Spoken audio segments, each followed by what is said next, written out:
Please join me in welcoming the hardworking Hey guys. Mr. Paul. I'm forgetting your name. I'm sure you are. My dear friend, big part of our show this evening. That's good. Just don't tell him my last name in case it goes terribly awry. So I did it for a reason. Excellent. All right, we're off to a great start.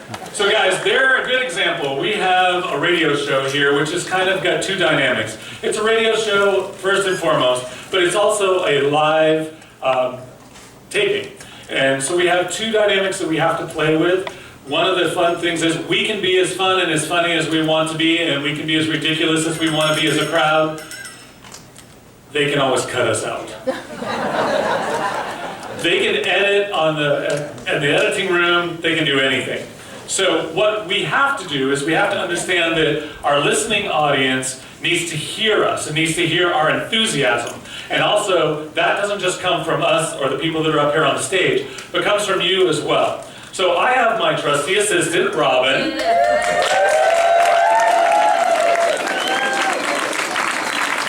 has an applause sign, so when you see that sign, you better applaud, okay? It might be the difference between a very awkward moment and a very, oh thank God moment. We also have another sign there. Next one is the hoot and holler. So big old scream and holler. These microphones all around here, we've turned this whole theater into a recording studio. So there's microphones everywhere. So what we need to do is that we can hear you and be loud and be enthusiastic. One more. One more. What's the difference between hoot and holler and cheer? There you go. Fantastic. Fantastic. Okay, the other thing that we are very fortunate to have is because we're doing it for a radio audience and it's a listening venue, we are allowed cue cards. So we can encourage our talent to bring up their cue cards, be able to read whatever they need to read, and feel comfortable with it. Sometimes it takes away some of that anxiety. And I came here right after the war when we both got out of it. Cue cards. What we're going to do today is we are featuring the town of Guerneville, basically along the Russian River. I don't know how many people of you have been here before to see our program, but our program has started with some river towns along the community, and the community river towns. And what we did was we started with Forestville, and we had a very big following in Forestville. We went to Rio Nido, and now we're down into Guerneville. What we're going to do is this will be our last show for this year. We're going to come back in the spring when the theater is actually warm again. And we're going to start again with Monterio and a few of the other neighboring towns. So that gives you some sort of timeline. You thought that wasn't going to get used, didn't you? That was a trick. Good job, Robin. And you know what? If they don't applaud, go out there and hit them. Hit them with it. Yeah. One thing to keep in mind. Okay, yeah, sure, we'll do that. That's another important thing. We have the ability to cut and edit and stop. Because it is radio, if something doesn't happen, if our audio techs don't get what they think that they needed or the clarity that they needed, then they'll stop us and we may have to redo a segment or we have to redo something. So you guys are here for the duration that you want to be. You can come and go as you please. Certainly, we hope that you don't leave, but nobody's holding you here under hostage. Right, Roberto? Shut those doors. Lock those doors, right? So, with that in mind, we also have to, by safety standards, we have to give you the exits, right? So, house lights are on, exits are down here if you need to, or back there. Bathrooms are in the back. Anything else that I'm forgetting? Survey. Oh, and our surveys. Every one of you got a program with a survey in it. Because we are seeking grants and we're seeking help, we take those surveys and we compile what it is that you guys might want to see, what we feel that the community needs, or maybe you can give us some ideas, because we do need ideas for our shows all the time. And they get presented to the one? Right, and then those surveys obviously get presented to the people that are looking at us to grant money to the program, to the show. So what I do want to do before we get started with everything, I want to introduce all of our staff. We have Anthony and Robin. These people here make all the audio work. So these guys are going to be my cue guys, tell us what's going on. They're the ones that cue the mics. You may hear us look over and go, is the mic on? They'll be there, our little soundtrack people as well. We have Yakub, who is up in the corner. He does all of our beautiful.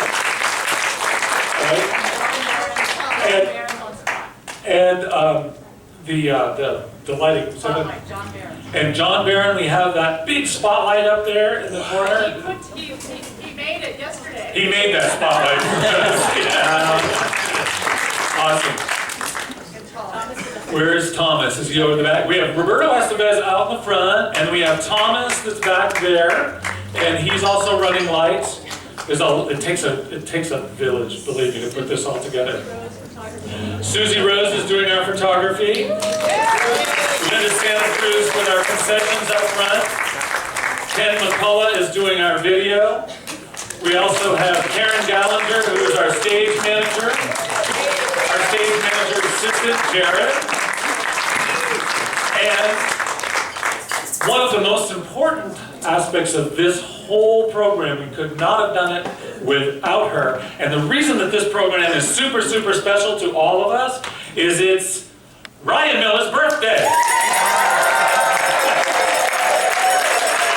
We're going to edit the blush out. We're going to do a broadcast. So, do we edit that out of the broadcast? Just the blushing part. Just the blushing part. Okay. So with all of that, we're about to hear a little history on Guerneville. And as you know, the motto there is that it's a hate-free community. We have a lot of diversity in that community. We have a lot of diversity up and down the river. That's the reason that we live here. The reason that we come here, the reason that we migrate here, the reason that we stay here is because even though sometimes it might just sort of get into a place in our mind where we're not really sure we understand, but we still love it and we still embrace it. And that's the reason that we're doing these shows, is because we are trying to bring community members into a forum, sit them beside each other, get them to talk to each other, and make sure that you understand that it takes a patchwork of people to build a beautiful quilt. And this countryside is the most beautiful place in the entire country, in my opinion. Yes, Mr. Paul Dubray, ladies and gentlemen. The host with the most.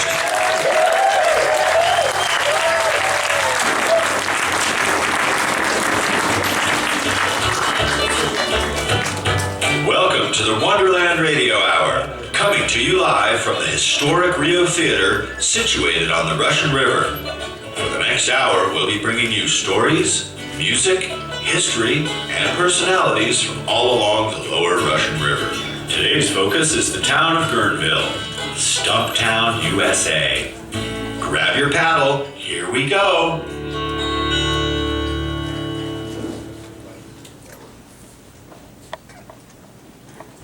My mother traveled all around the world. Every single time she came back, she said, Luther Burbank was right. This is God's chosen place. Gagadati is fourth generation girl.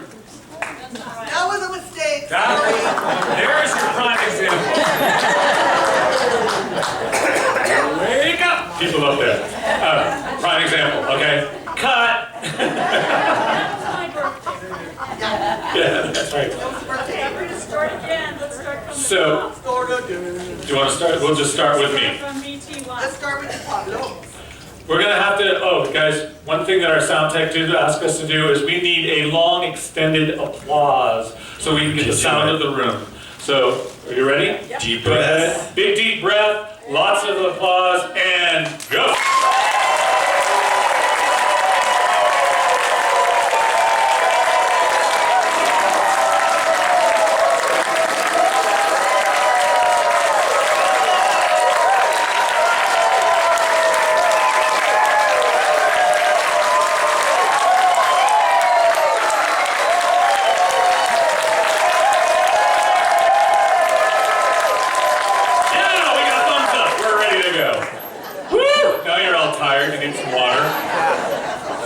Very good. I think that was longer than any other show that we've ever done. How come? You're starting to get sadistic about this, aren't you? It is Halloween. Okay. Pick it up from the beginning or from the call from Damien. Okay, Damien, go ahead and intro again. Mr. Paul Dubray, everyone. The host with the most.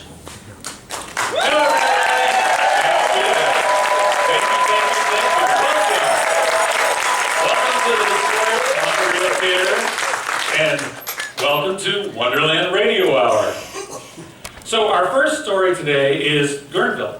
Guerneville used to be called Stumptown. Now, why did we call it Stumptown? And where did that name come from? Well, we're about to find out with this next audio segment. My mother traveled all around the world. Every single time she came back, she said, Luther Burbank was right. This is God's chosen place. Gay Gadati is fourth generation Guerneville, and her mother, Jan Gadati, poured her love of this place into a lasting project. Yeah, Guerneville Treasure is its title. Because she worked at the library, she was seeing this vast collection of photographs, and nobody had really organized them or cataloged them, and so she kind of took that on as a labor of love. In her open, Gadati paints a picture of the original forest. The redwoods were so dense and big-bottomed that the sun did not penetrate, nor could a person walk through the dense growth. And that tells us why the poemos call the present site of Guerneville Shiole, the shadow or shady place. And through her narration, Gadati brings the photos and history to life. The second Guern sawmill was constructed in 1868 and generally called the Big Mill. It was about the area where the 1996 Safeway is, in front of an 800-inch tree with 13 people sitting in the cut of the trees. From one measured acre on Big Bottom produced 1,431,530 boards. It soared 275 feet skyward, measured 18 feet in diameter. The lumber was set aside to build the First Baptist Church in Santa Rosa and became known as the church built from one tree. Guerneville resident and historian John Shubert points to the area outside his back window. Up this valley is where Liverow Mill was on the opposite side. Just one of the many mills from that time. You had Armstrong's Mill, Murphy's Mill, Pocket Mill. You had the French Mill. There was the Clar Mill, upstream. You had the Corbel Mill, downstream. You had Tyrone Mill. And then it was logged out during the 70s, 1870s, and the 1880s and 90s. Consequently, right around Bagley's Mill and what we call Guerneville now were stumps. And the people who worked at the mill and the loggers and the teamsters built shacks and homes around the stumps, and so it was called Stumptown. Which then became Guerneville, named for mill owner George Guern. Second growth redwoods came back, and a vacation spot sprung up around the river. The magnificence of the natural environment is really what defines this area at this point. Michele Luna is director of Stewards of the Coast and Redwoods. Our Harpersdale program was our very first program back in 1985. Then Whale Watch started soon after that. So those two public education programs were the beginning of Stewards. And then we branched out from them. Current projects include co-managing Armstrong Redwoods and Austin Creek, restoring Pond Farm Pottery, and the newly opened Nature Store in downtown Guerneville, all dependent on a lot of volunteer help. I mean, we consider ourselves as serving the volunteers as well, providing a place for them, especially on public lands. I mean, they consider these are their public lands. All of us, we own these public lands, and they want to give back, and they want to do something meaningful. What does stewardship mean to you, and why do you use that word? This is just part of our lifestyle, that we are responsible for taking care of the land. We're responsible for making good decisions about the land. And so I think it's really instilling that responsibility, that it's just second nature. It's just what we do.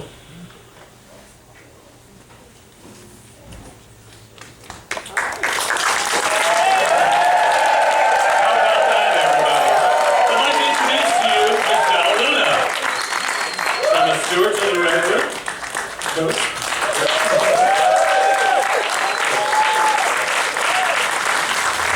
was a pretty nice piece. Thank you. Yeah, what else do you have to tell us about that maybe we didn't hear on that segment? Well, I think one of the most important things we do, as I said, is our Volunteer in Parks program. And that is a state park program that we support for state parks.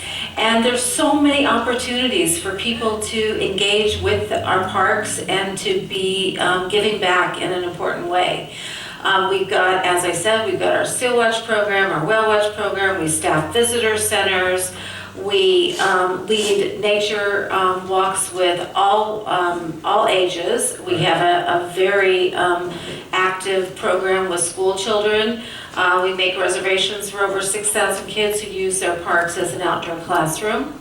And we also provide about 3,000 of those students with a docent-led experience, whether it's at Armstrong Redwoods, out on the coast in the tide pools, or in our watersheds. There's a lot of opportunities for them to learn from the forest to the sea. And then we also do a lot of stewardship. That's a really important part of the work that we do. Our volunteers are in our parks 3 times a month at least. Once at Armstrong and Austin Creek, out on the Sonoma coast, and in the Willow Creek watershed as well. So lots of opportunities for people to become part of what we're doing. Sure. Citizen science programs, there's just lots of wonderful ways for people to get involved. And we invite them too. We also provide education programs, our seminar series, our community education, for just the general public who wants to learn more about the natural and cultural resources. Right. Well, Yeah. I bet that you have seen a lot of visitors, and you must have some way of tallying that. Yeah. State Parks has a formula they use, but I can tell you that Armstrong and Austin Creek together bring in about 1.3 million visitors a year. Wow. And out on the coast, it's closer to 3.2 million visitors. Wow, of course. And they tabulate those on an annual basis. Great. Well, thank you very much for being a part of our program. Thank you very much for offering all of this wonderful information. Everybody, Michele Luna.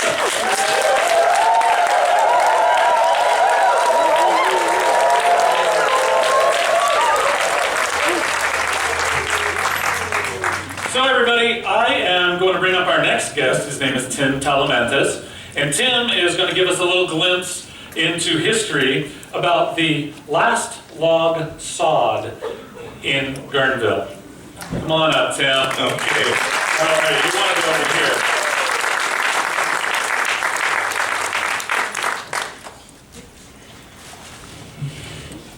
Anytime you're ready, Tim, go ahead. Hey, Harvey, you know that I was reading in the Press Democrat just recently about the last log sawed in Guerneville.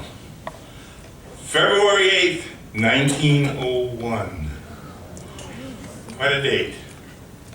3 o'clock on Saturday afternoon was a memorable occasion in the town of Guerneville. At 3 p.m., the last log was sawed, and the buzz of the big sod was heard for the last time. It goes on to say that the last log was sawed by J.W. Bagley, who over 35 years previously had performed a similar task with the first log. A large crowd of spectators gathered to witness the performance of the work. In fact, all Guerneville turned out, and folks came from the country round. In the crowd witnessing the sawing of the last log were men, while they had no distinction belonging to Mr. Bagley of having run the saw through the first log, were present when he performed this task. Down in their hearts, these old timers hated to see the saw make that last cut. It recalled a time when the mill was first built. Little by little, as the saw ran its way through the log, the recollections of 35 years came home to them. Once in a while, the old men would point a finger to the open stretch of country or to the hillsides for miles round, which had been robbed of the mighty redwood. Mr. Bagley's sawing of the last log. Others recounted the millions upon millions of feet of lumber that was turned out by the mill and as to its value. It was a time of reflection all round. The mill building will now be torn down and the machinery will be shipped to Shasta County, where the company has a big lumberlands. Without mills, Guerneville will not be the same place.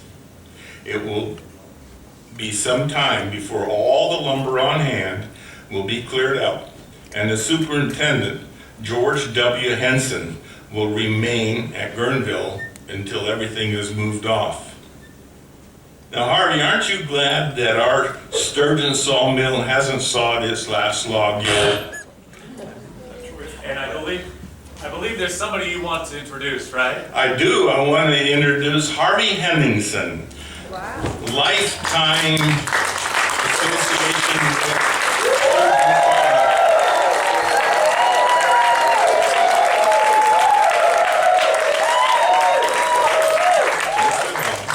Good morning. I grew up in a logging and a sawmill family. My dad and Ralph Sturgeon had property down in Duncan's Mills. We had 2,000 acres that started there and went up to Willow Creek, which it's now the state park. So I spent a lot of time out here. So I'm going to tell you a story about living around a sawmill and being with it for a lifetime. In 1913, Wade Sturgeon purchased a sawmill equipment that had been used by the Corbell brothers for $700. He set up his sawmill in Coleman Valley, about 2 miles from the Pacific Ocean. He operated the mill there until 1923 when the timber ran out. Then he and his crew took the mill apart piece by piece and stacked it onto skids and wagons and drug it 7 miles inland by horse to its present location on Green Hill Road. By 1924, the mill was up and running. In the early 1940s, Wade Sturgeon wanted to retire, and so he asked his son Ralph to take over the sawmilling business. Ralph needed a partner, so he contacted my dad, James Einer Henningsen, who was a fellow Anley High School classmate and on the track and field team with him. My mom and dad were living in the city at the time, and they moved my sister and brother back to Sebastopol. They had sold their house there, and they got $5,500 for it. Dad gave Ralph the $5,500. They shook hands, and they were in the sawmill business. I was born at Palm Drive Hospital on January 25th, 1945, and came home to a cabin above the sawmill. We lived in a summer cabin that my dad had negotiated to get for rent-free because the septic system had failed and he agreed to fix it. A steam-powered sawmill is the most incredible place for a young boy to grow up at. As a child, I had the run of the mill and the grounds. I caught crawdads in the creek, hitched rides with the logging trucks out to Cazadero and back, and followed Ralph Sturgeon around at the end of the day as he oiled the steam engines, and we listened to Gunsmoke on the radio. One cold summer morning, vacation morning, in 1957, I was sitting on top of the mill's boiler, looking at it all, taking it all in. Smoke from the wood burning in the boiler's furnace, the smell of turpentine from the freshly cut Douglas fir logs. The whole sawmill was trembling, and as it ran, the sounds of the circular saws cutting through the logs, the tooting of the steam whistles, and the most perfect coordination of the sawmill's crew working in perfect harmony, never saying a word, only hand gestures. On that morning, as a 12-year-old boy, I had a dream. This mill will always be here, and someday people will come to see it. In 1963, my dad came home from the mill, and at the dinner table said, "We're closing the mill down, and I'm calling in the scrappers." I loved those old steam engines, and I told my pop, "Dad, don't cut up the steam engines." My dad turned to me and said, "If you want the sawmill so bad, you can have my half." So in 1964, I became half owner of the sawmill with Ralph Sturgeon for 30 years as it slept. In 1992, Bob Sturgeon, me, and 5 former employees and historians started restoring the sawmill. which had been sleeping for 30 years. It was a sleeping beauty. The poor old mill was leaning at a precarious angle it was ready to fall into the creek. The Sturgeon's Mill Restoration Project was born. Our restoration crew had no seed money to do any repairs, so one afternoon at the end of the day I asked everybody in the original crew, if you're serious about this, toss down a $100 bill. $700 came fluttering down on Ralph Sturgeon's 1949 GMC pickup hood. There it was, $700, the exact amount of money that Wade Sturgeon paid for the Corbell sawmill equipment back in 1913. That was a good sign. When Ralph Sturgeon died, his son and daughter, Bob and Essie, became sawmill partners. The restoration was slow. As we progressed, more people joined our volunteer crew and more people stepped up with donations of equipment and money. In order for us to get a nonprofit status for our restoration project, Bob and Essie had to give their half of the mill to the corporation, and I had to do the same. So we gave the mill away, but it never left. And because we didn't own it anymore, we got 60 volunteer crew members. Our volunteer crew members are the most valuable asset that we have. They work for 4 weekends a year running our 170-year-old steam-powered working museum. Then they come the first Saturday of every month and work for free on mill repairs and restorations. You can find out more about Sturgeon's Mill by Googling it, and it's spelled just like the fish. After a lifetime of involvement with Sturgeon's Mill, the two things I'm most proud of are the student education program. We had 250 last Friday, 3rd and 4th graders studying California history, and seeing a childhood dream come true.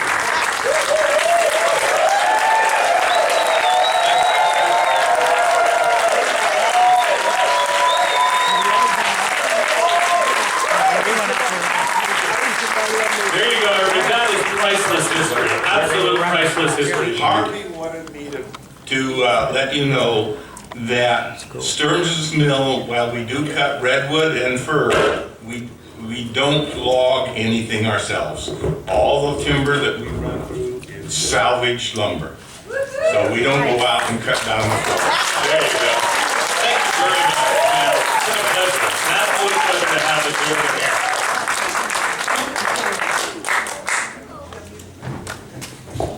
I'm sure all of us have been inspired by our majestic redwood forest, and we're proud to present a musical celebration of the ancient giants, brought to us by singer-songwriters Jim and Kathy Ocean of Oceanworks Productions, who have brought us the marvelous Metaphysical Cafe to the public airwaves, as well as such events as Rockin' the River Summer Concert Series on the Guerneville Plaza. That's right, we love that. We're also music producers for the annual Old Grove Festival at Armstrong Redwoods Amphitheater, which is a benefit for the stewards of the Coast and Redwoods. Please give a warm Wonderland welcome to Jim and Kathy Ocean.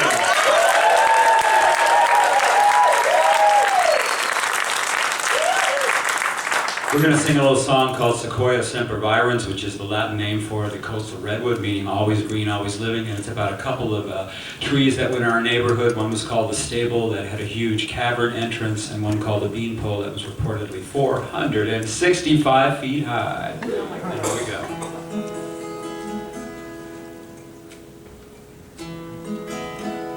Gotta stop.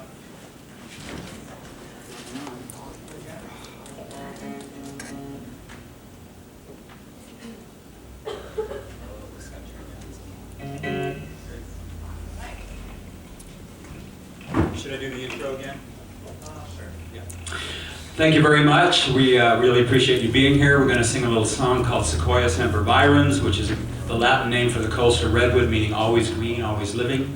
We're going to sing a song about a couple of trees that were in our neighborhood of Gernwood Park, one called the Stable, which had a huge cavern entrance, and one called the Beanpole that was apparently 465 feet high. Can you believe that?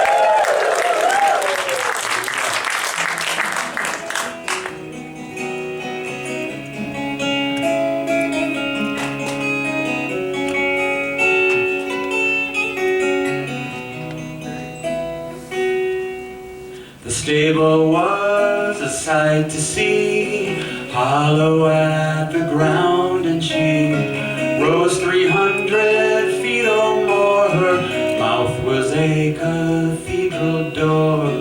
12 horses fit inside. Upstairs 10 men could hide from the storms that swept the sea. On Sundays they held service in that tree. But even Jesus couldn't save that tree.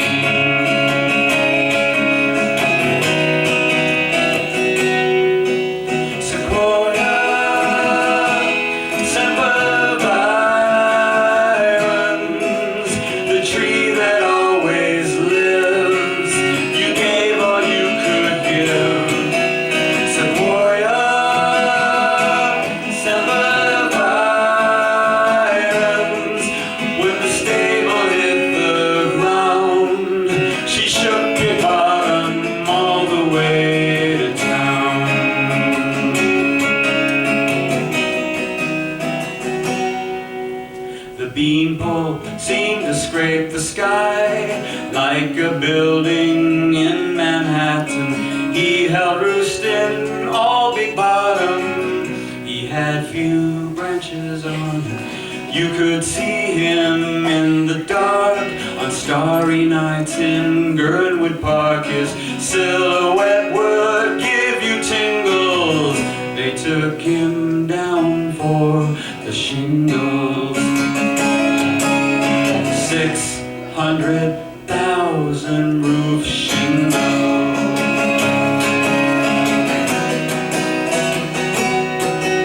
Sequoia, Semper Virens, the tree that always lives. You gave all you could give. Sequoia, Semper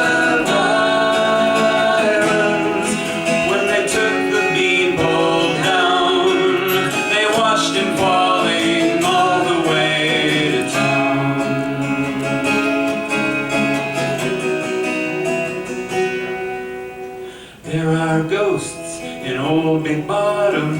Forests here are old and haunted. Phantom trees still hold their ground, standing where they took them down. When you held Earth for so long, you don't leave this world so quickly. You haunt the ringwoods and fairy rings. You haunt the ones who took you for those things. Haunt me now, and this is why I sing. Last chance, folks, let's sing it out. Sequoia, come on, Semper Virens, the tree that always lives. You gave all you could give. Sequoia, Semper like Ronald Reagan said, you've seen one redwood tree, you've seen them all. But you should never trust a mind that sees so small.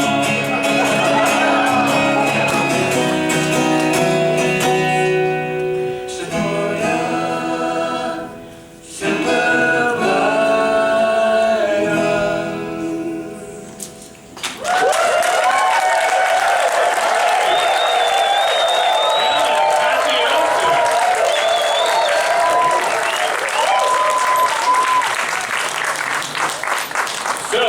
we're going to have an absolutely lovely couple that I have just met, Bob and Arlene Jones, and they're going to talk to us about the Fire Mountain pageant. Some of you may remember that, some of you may not have any idea what that is. Bob and Arlene are going to talk to us about that. Claire, I'm sure you know all about that pageant for sure. I do have to make mention that we've been in contact with the Pomo tribe, Suki Waters, and she regrets that she can't be here today to participate. She had an event at home that kept her there. But she sends her blessing and she sends her love, and by all means, she wants us to be able to have Bob and Arlene tell us this story. Thank you very much, sir. Thank you. We're going to let you take it away, okay, Bob? All right. The pageant of Fire Mountain was started in September 1947 by 4 Guerneville women who thought an American Indian pageant would call attention to our beautiful Indian summers along the Russian River and thereby extend the tourist season. It was a great success.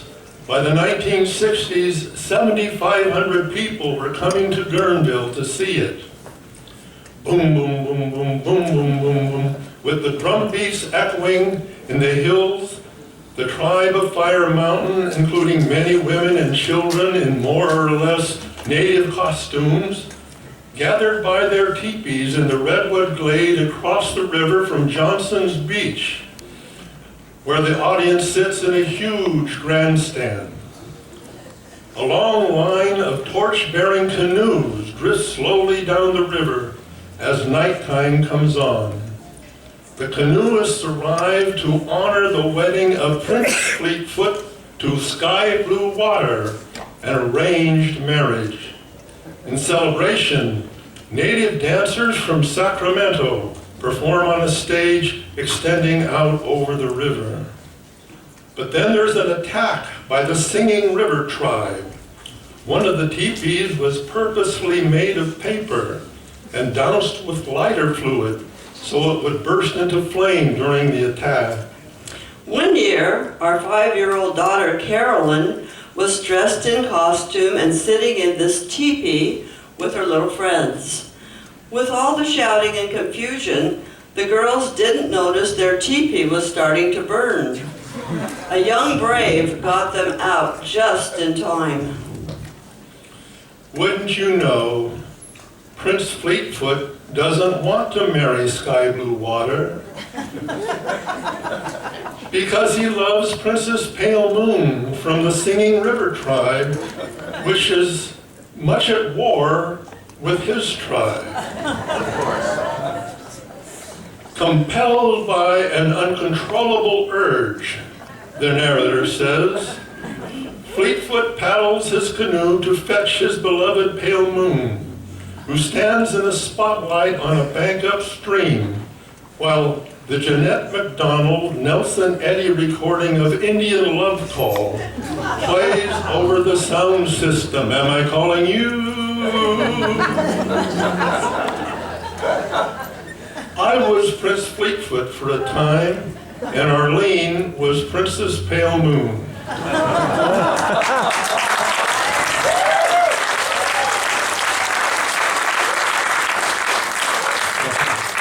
One night, my uncontrollable urge compelled me to row vigorously. I flipped my canoe over and splashed into the river. Dripping wet, I righted the canoe and went to fetch Princess Pale Moon and bring her to my father, chief of the Fire Mountain tribe. I wouldn't get in the canoe with him. It was half full of water. I walked to the Fire Mountain tribe on my own. In the end, the prophetess is summoned. She comes forth, raises her arms to the heavens and prays, "O Great Spirit, should there be marriage between 2 lovers rather than war between 2 tribes? A sign, O Great Spirit, a sign." And the whole mountain behind the stage glows red. And the audience goes, ooh.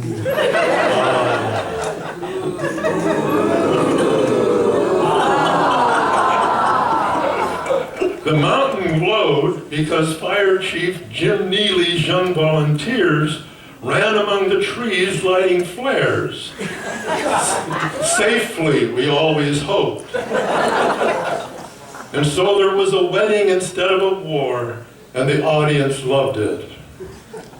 In 1975, some leaders of the Kashaya people who lived here for 20,000 years, think of that, they quite reasonably felt that we were belittling their heritage. And they pointed out we were not featuring dances of native people in our area. We invited them to a rehearsal and asked them to make suggestions. After the rehearsal, some of the Kasaya said it was too corny to protest.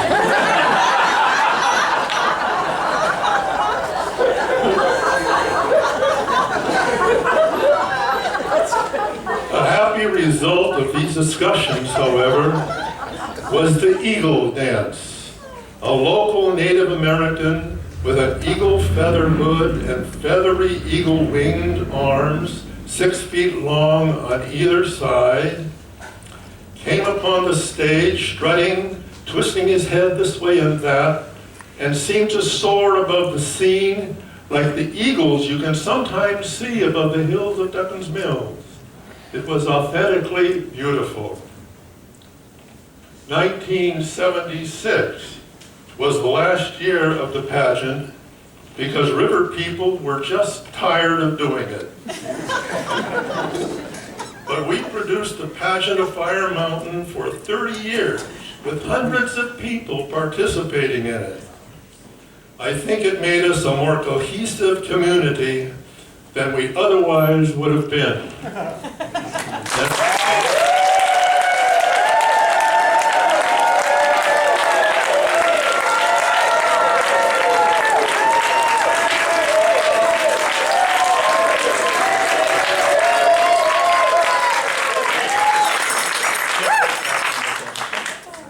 Well, there is a very interesting story, and something that I never knew about until I met you two. That's great for you to come in and help us out and understand that. So I guess the moral of this story is that Arlene has been leading the way this whole time, right?